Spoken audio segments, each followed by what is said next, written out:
इस बिल पर प्रारंभ करने से पहले मैं आपका ध्यान असम में हुए बाढ़ और वहां पर लगभग 70 व्यक्तियों की मौत की तरफ आकर्षित करता हूं और इस सदन से बड़ी पीड़ा मन से, बड़े दुखी मन से केंद्र सरकार से असम के लोगों के लिए एक विशेष पैकेज की मैं गुजारिश करता हूं।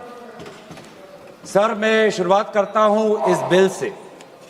और अभी हमने आदरणीय मंत्री जी के वक्तव्य सुना और उनके बात और इस संशोधन वाले बिल का विवरण पढ़ के साफ साफ पता चल जाता है कि ये सरकार शिक्षा विभाग को लेकर गंभीर नहीं है, सुधार नहीं लाना चाहती। ये सिर्फ एक दिखावा का बिल है, क्योंकि ये बिल एक संशोधन बिल है। आज से 2 साल पहले ये बिल लाया गया था, public examinations prevention of unfair act 2024। उस समय में भी एक यूजीसी ये नीट के 2024 के परीक्षा को लेकर पूरे देश भर में लोगों के मन में व्यापक चिंता थी। उस समय में भी इसी तरह आज जैसे मंत्री जी कह रहे हैं, सरकार ने इस बिल का इंट्रोडक्शन करते हुए ये कहा कि ये बहुत ही एक ऐतिहासिक कदम है, एक बहुत बड़ा कदम है और इससे शिक्षा विभाग सुधरेगा और इससे परीक्षा में जो पेपर लीक होते हैं अब नहीं होगा, अब किसी का साहस नहीं होगा। ऐसे कड़े दंड उस समय सरकार ने कहा कि 2024 के बिल में वो लाए हैं। तो जो 2024 के नीट यूजी पेपर लीक पे जो तहकीकात हुई, जो इन्वेस्टिगेशन हुआ, मैं पढ़ना चाहता हूं उसकी स्थिति आज क्या है, ताकि पता तो चले कि यह सरकार 2 साल पहले जो नीट परीक्षा को लेकर जो व्यापक भ्रष्टाचारी हुई उसको लेकर यह सरकार कितनी गंभीर है। बहुत दुख के साथ मैं कहना चाहता हूं कि एक अखबार में आर्टिकल आया 2026 में कि जो 45 व्यक्ति थे जो चार्जशीट हुए थे नीट यूजी 2024 पेपर लीक के मामले में, 45 में से 44 को बेल मिल चुका है। ये है इनकी गंभीरता, ये है इनके छात्रों के प्रति इनकी संवेदना। जो मूल व्यक्ति है जिसको मास्टरमाइंड कहा जाता है, संजीव मुखिया, 11 महीने तक वो फरार था। 11 महीने तक सरकार उसको पकड़ नहीं पाई। अप्रैल 2025 में वो फाइनली उसका गिरफ्तार हुआ और फिर उस मामले में उसको बेल मिल गया। मई 6, 2025 एक दूसरे व्यक्ति रंजीत कुमार बरुआ जो करियर एकेडमी एजुकेशन ट्रस्ट के चेयरमैन है, वो बेल। एक अमित कुमार सिंह जो पेपर सॉल्वर के गैंग में था, उसको मई 7, 2025 को उसको बेल।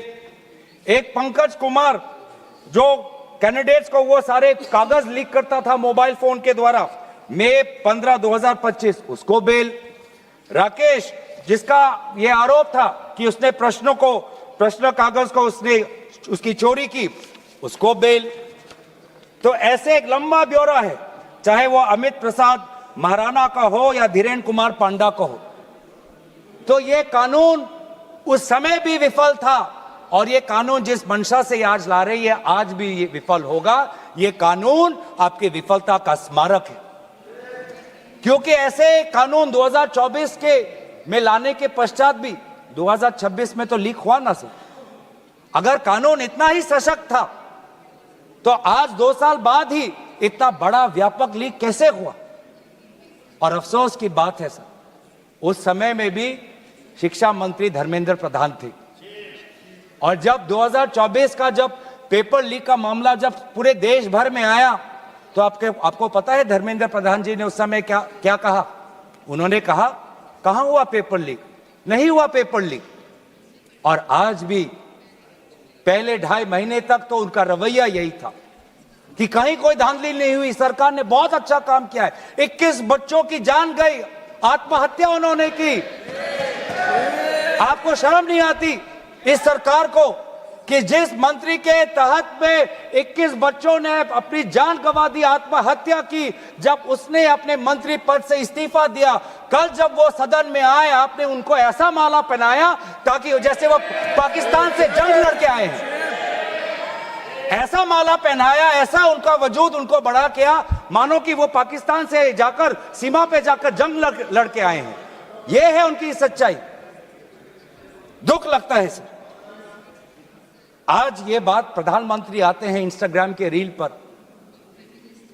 वो अलग बात है कि जो पहली कैबिनेट बैठक हुई उस कैबिनेट बैठक में शिक्षा को कैसे सुधारा जाए, पेपर माफिया को कैसे खत्म किया जाए, पेपर सेटर के माफिया को कैसे खत्म किया जाए, पेपर सॉल्वर के माफिया को कैसे खत्म किया जाए, टेस्टिंग सेंटर के माफिया को कैसे खत्म किया जाए, प्रिंटिंग प्रेस के माफिया को कैसे खत्म किया जाए, कोचिंग सेंटर के माफिया को कैसे खत्म किया जाए, सिलेबस कैसे स्कूल के सिलेबस के साथ मिले, आउट ऑफ सिलेबस परीक्षा के पेपर ना आए, सीबीएसई के ओएमआर में धांधली न हो, इन सब चीजों पर व्यापक चर्चा करने के बजाय प्रधानमंत्री मोदी जी कहते हैं इंस्टाग्राम पर और ध्यान दो, इंस्टाग्राम पर और ध्यान दो। और प्रधानमंत्री जब आते हैं हाई पावर कमेटी की बात करते हैं तो 2 साल पहले जो के राधाकृष्ण की जो हाई कमेटी थी उसका क्या हुआ? 2 साल हाई कमेटी आपने गठन की, प्रधानमंत्री केंद्र सरकार के निरीक्षण में एक हाई कमेटी बनी, के राधाकृष्ण फॉर्मर इसरो के चेयरमैन। अगर वास्तविक में उन्होंने इतना बढ़िया काम किया तो 2 साल पश्चात ही आज क्यों दोबारा ऐसा पेपर लीक हुआ? सरकार ये दिखाना चाहती है कि ये बहुत गंभीर है। पिछले कुछ दिनों में पता चला कि एनटीए के लगभग 47 लोगों को बदला गया। सर, मैं इस सरकार से मैं ब्यौरा चाहूंगा कि वे जो 47 लोग हैं जिनको आपने ट्रांसफर किया या सस्पेंड किया, कौन है वो? क्योंकि एनटीए की जो एक्चुअल सैंक्शन कैपेसिटी है, एनटीए की जो सैंक्शन कैपेसिटी है वो 34 की है, 34 की सैंक्शन कैपेसिटी है। ये 47 कौन है? कौन है ये 47? 34 में से तो शायद 10-11 वैकेंसियां हैं, 24 ही है जहां पर लोग बैठे हुए हैं। तो ये जो 47 जो सैंक्शन, ये कौन है?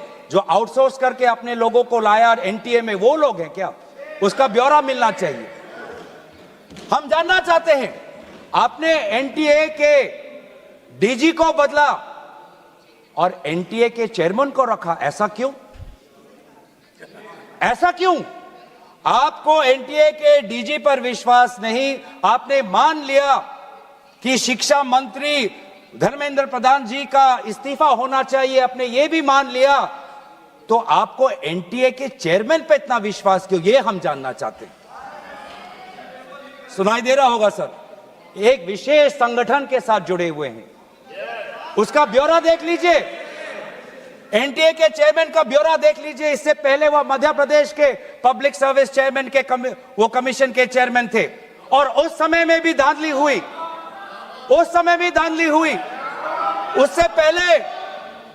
उससे पहले वो छत्तीसगढ़ में भी पब्लिक सर्विस कमीशन में चेयरमैन थे, उस समय में भी धांधली हुई। ऐसे इतने धांधली से जुड़े हुए व्यक्ति को आज भी इतने पेपर लीक होने के पश्चात भी आपकी सरकार बचा रही है, आपकी सरकार बचा रही है।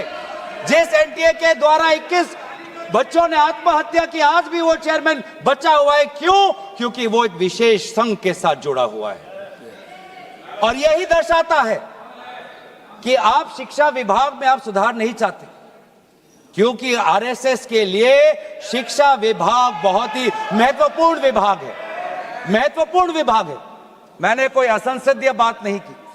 आरएसएस के लिए शिक्षा विभाग बहुत महत्वपूर्ण विभाग है, और इसीलिए हम देखते हैं चाहे यूनिवर्सिटीज के वाइस चांसलर्स के अपॉइंटमेंट में हो, कॉलेज के प्रिंसिपल के अपॉइंटमेंट में हो, जब फैकल्टी की बदली होती है उसमें हो, चाहे आउटसोर्सिंग में हो, हर चीज में हम देखते हैं कि जो यूनिवर्सिटी, जिन यूनिवर्सिटी की कल्पना पंडित नेहरू ने एक साइंटिफिक टेम्पर के द्वारा उन यूनिवर्सिटीज के एक सपना देखा था, आज उन्हीं यूनिवर्सिटीज में क्वालिटी पर ध्यान नहीं दिया जा रहा।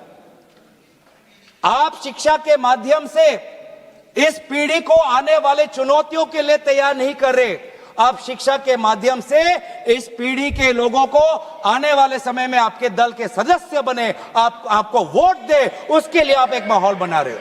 यह है आपके लिए शिक्षा का उद्देश्य, यह है शिक्षा का उद्देश्य। और हमने देखा कि वे जो संस्थाएं, चाहे वो IIT हो, चाहे JNU हो, चाहे DU हो, देश भर से माता पिता अपने बच्चों को बोल रहे कि जाओ दिल्ली जाओ, अगर दिल्ली नहीं जा सकते तो बॉम्बे जाओ, बिहार में जाओ, लेकिन धरना प्रदर्शन करो। आज शिक्षा की बात है, आपको अपना भविष्य आपको बचाना है। मैं नहीं जा सकता पर मेरी आशीर्वाद तुम्हारे साथ है। एक मां ने एक आशीर्वाद के साथ अपनी बेटी को भेजा, एक बाप ने अपने बेटे के पीठ पे थपथपाकर उसको जंतर मंतर पे भेजा, और DU, IIT, JNU कहती है आप मत जाओ।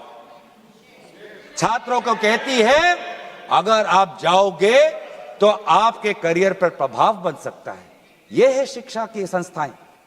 ऐसे हम आने वाले चुनौतियों के लिए हम भारत का निर्माण करेंगे, अपने युवाओं को हम उनको ताकत देंगे। इसीलिए अगर एक बात इस पूरे घटनाक्रम से निकलती है वो ये है कि आज शिक्षा में ये इस बिल से, जिसमें आपने पेनल्टीज बढ़ा दिए, पनिशमेंट बढ़ा दिए, इससे हमारा शिक्षा विभाग नहीं सुधरेगा। राहुल गांधी जी बार बार कहा कि धर्मेंद्र प्रधान जी सिर्फ एक मुखौटा है आपके शिक्षा विभाग का। आपकी शिक्षा के प्रति जो उनका आपकी जो नीति है वो सिर्फ उसका एक चिन्ह है, एक सिंबल है। उनके हटने से भी शिक्षा में सुधार आएगा। आज भी ना बच्चों को विश्वास आता है इस बात पर, ना हमें इस बात पर विश्वास है। लेकिन इसके पश्चात भी आज शिक्षा पर बातचीत हो रही है, आज शिक्षा को लेकर धरना हो रहा है, आज शिक्षा को लेकर जंतर मंतर में हजारों की तादाद पर लोग इकट्ठित हुए हैं।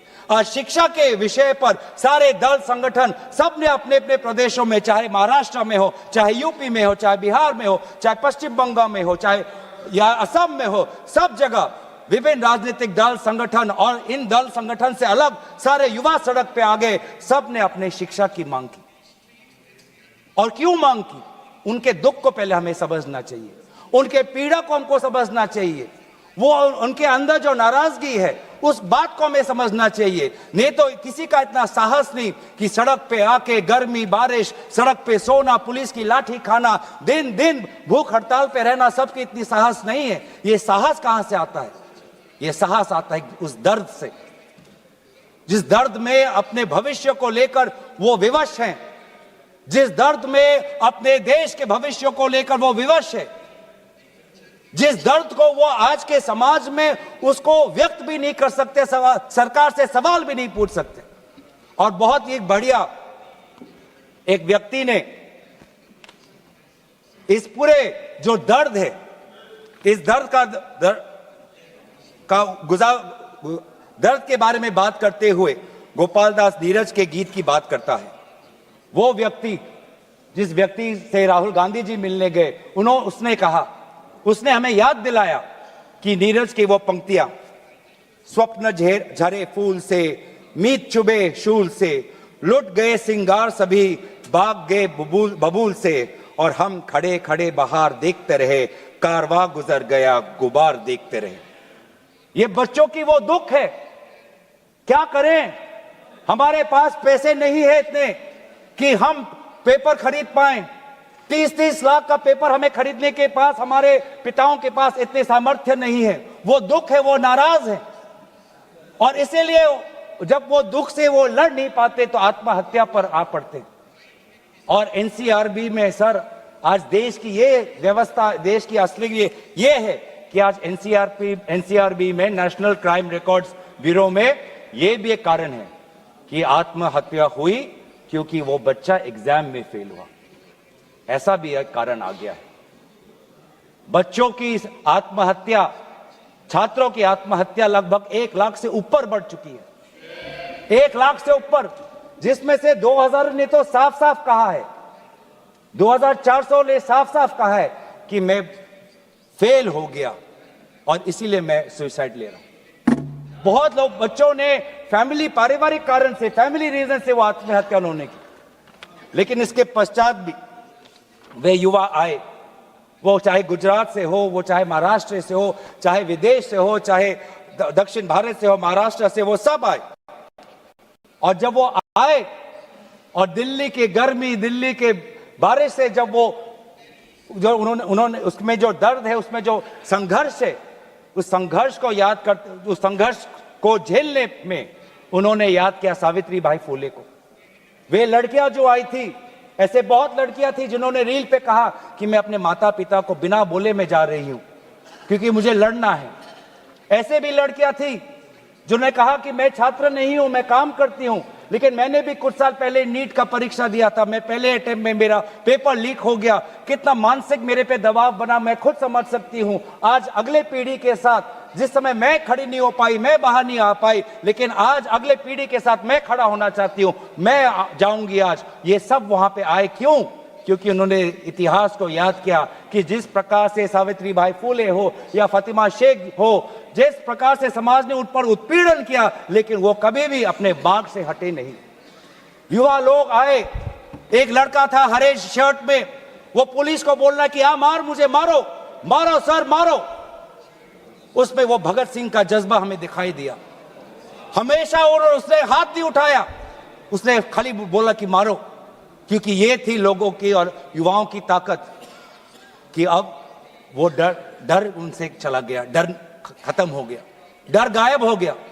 लाठी है, दर्द होगा, रात को सोने में मुश्किल होगी, लेकिन सब लोग कह रहे थे कि कुछ नहीं होता, अगर शिक्षा के लिए, अपने भविष्य के लिए अगर मुझे 2-3 लाठी भी खानी पड़ेगी तो मैं लाठी खाने जाऊंगा। ऐसे भी लोग थे जो 20 जुलाई की रात को आए। वो 20 जुलाई के सुबह नहीं थे, 7 बजे नहीं थे, 4 बजे दोपहर को नहीं थे, वो रात को 10 बजे आए। क्यों? क्यों? उनको दुख हुआ। उन्होंने रील में देखा कि किस प्रकार से पुलिस वालों ने बच्चों पर हाथ उठाया और उन्होंने बोला कि चलो मैं भी एक लाठी खाने जाऊंगा। ये है हमारा युवा शक्ति। मैं इस सदन से भारत के युवा समाज को मैं नमन करता हूं, आभार प्रकट करता हूं, शुभकामनाएं मैं देता हूं, धन्यवाद देना चाहता हूं कि आपने हमें दोबारा याद दिलाया कि लोकतंत्र का मतलब क्या है। आपने दोबारा हमें याद दिलाया कि सवाल पूछना आप सबका, हमारा सबका मौलिक अधिकार है।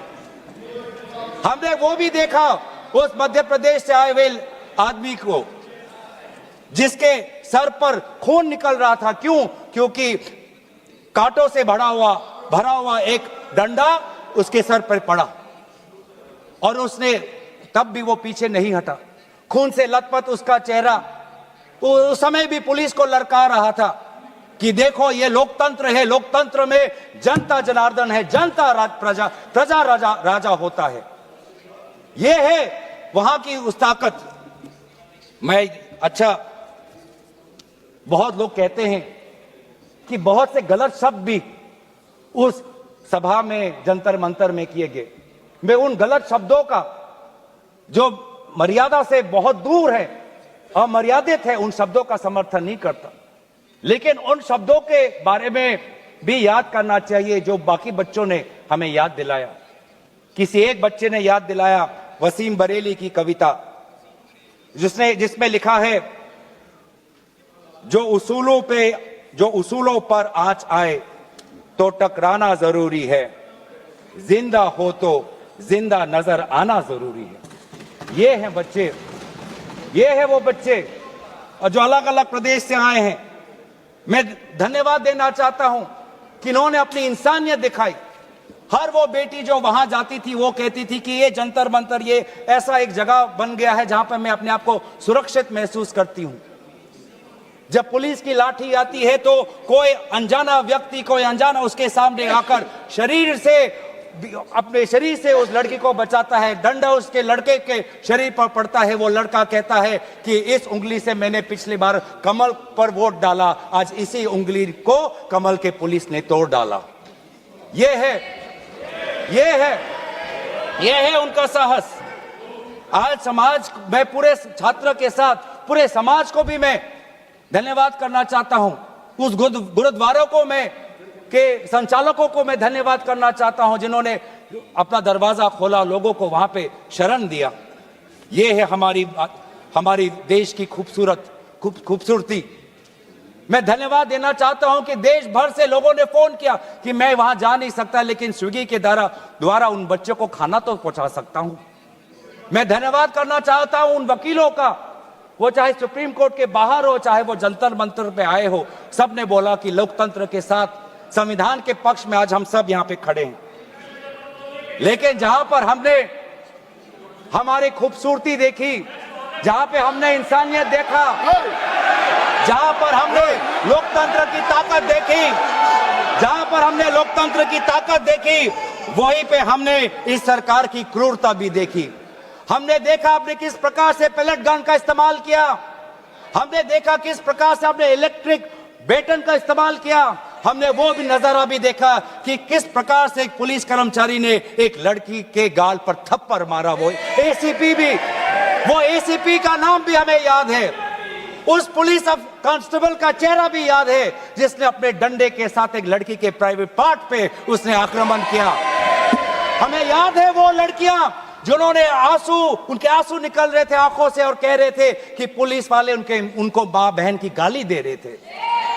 हम भूलेंगे नहीं वो बच्चियों जिन्होंने कहा कि मेरे पीठ पे जो कपड़े थे उन कपड़ों को इस पुलिस ने फाड़ दिया। ये है असलियत, और इसीलिए बार बार हम मांग कर रहे हैं कि किसने आदेश दिया, वो आदेश कहां से आया कि पैलेट गन का इस्तेमाल हो, किसने आदेश दिया, किसने आदेश दिया कि आंसू गैस का इस्तेमाल हो, किसने आदेश दिया कि लाठी पैरों पे नहीं लाठी सर पे पड़नी चाहिए, किसने वो आदेश दिया।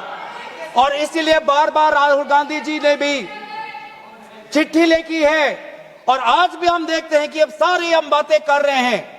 आज इस सदन में, इस सत्र में इस विषय पर भाग इसलिए लेना चाहते हैं क्योंकि हम सरकार से जवाब चाहते हैं, और विशेष रूप से गृह मंत्री से जवाब चाहते हैं। गृह मंत्री से हम जवाब चाहते हैं। मेरा कहना है सर, गृह मंत्री से हम जवाब चाहते हैं। यहाँ पर बैठे हैं सर, आज ये बिल क्यों आया है, ये बिल क्यों आया है, ये बिल क्यों आया है, ये बिल क्यों आया है समझना चाहिए। ये बिल इसलिए आया है कि गृह मंत्री के द्वारा भेजी हुई पुलिस लोगों के हौसले को कुचल नहीं पाई, इसीलिए ये बिल आया है। आपने उस धरना को खत्म नहीं कर पाया, इसलिए ये बिल आया है। हमने देखा ना सिर्फ दिल्ली में, बिहार में आपने AK-47 का इस्तेमाल किया। ये नौबत है, ये नौबत है। हमने इसीलिए मैं लोगों का धन्यवाद करना चाहूंगा, और धरना प्रदर्शनकारी के साथ है जिन्होंने एक और हमें बहुत ही खूबसूरत गीत याद दिलाया, दिनकर का।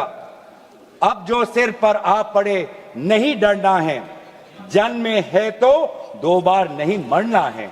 ये जो लोगों ने आज जो संदेश दिया है लोकतंत्र में, दोबारा उन्होंने आज हमारे ऊर्जा जो दी है, इसके लिए सारे विपक्षी